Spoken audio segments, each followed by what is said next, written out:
I used to be a real skeptic about this when we first started talking about IoT and smart machines, connected devices, because we already had so much connectivity down the plant. If there was some value in connecting something, we were already connecting it.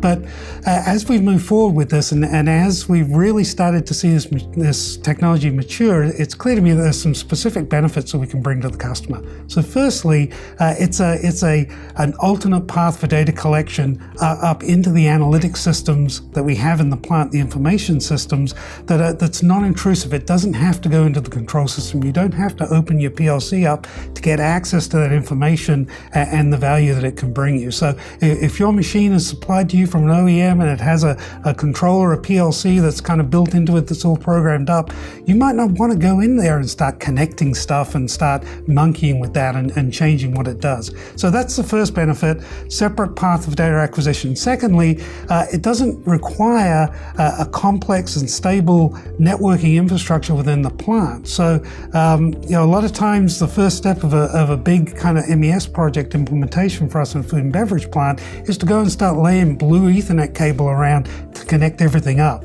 IoT lets us kind of step over that part of the infrastructure, go directly to the machine, bring the data up wirelessly directly into the historian and analytic systems that can use it.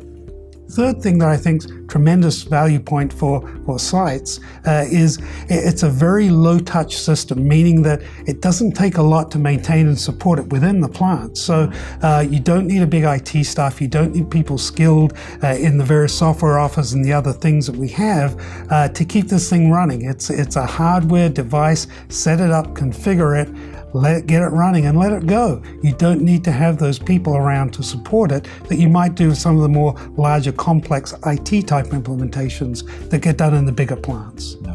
I totally agree with Keith. One of the things is the major pain points when we are addressing some projects, implementing some solutions on the food and bev is the time consumed, the time we invest to put from the designing phase to have a system up and running.